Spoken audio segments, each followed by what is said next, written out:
Sementara itu, Satuan Lalu Lintas Polres Muba menerjunkan sejumlah personilnya guna mengantisipasi kemacetan yang terjadi di Jalan Lintas Timur Kabupaten Muba saat momen Natal dan juga Tahun Baru. Satuan Lalu Lintas Polres Muba dalam operasi lilin kali ini akan menerjunkan sejumlah personilnya untuk mengantisipasi kemacetan lalu lintas di Jalan Lintas Timur Kabupaten Muba selama hari libur Natal dan juga Tahun Baru. Kasat Lantas Polres Muba AKP Riki Moza mengatakan jika pada operasi keliling kali ini pihaknya melakukan sejumlah kegiatan rutin yang ditingkatkan seperti patroli lalu lintas dan pemantauan di sejumlah titik pos pengamanan dan juga pelayanan, terutama di beberapa titik jalan lintas yang ada di Musi Banyuasin, terutama Jalan Lintas Timur.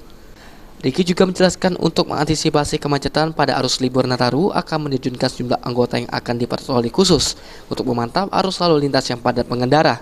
Saat ini sudah terpasang 5 titik kamera RT di beberapa tempat tersebar baik di Jalinti maupun Jalan Lintas Tengah maupun di area Kota Sekayu.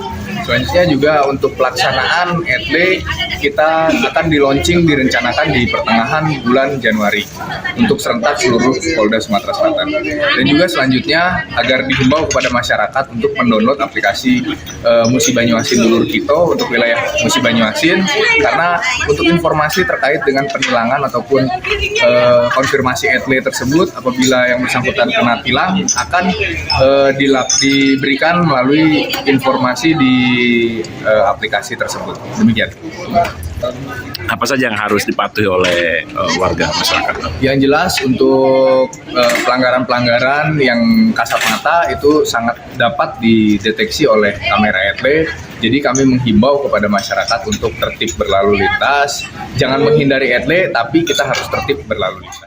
Selain itu, Riki juga menghimbau kepada masyarakat yang akan bepergian saat libur Natal dan juga Tahun Baru untuk selalu menggunakan alat keselamatan, serta mematuhi rambu lalu lintas untuk meminimalisir terjadinya kecelakaan yang dapat menimbulkan korban jiwa. Ruzi Iskandar, PAL TV.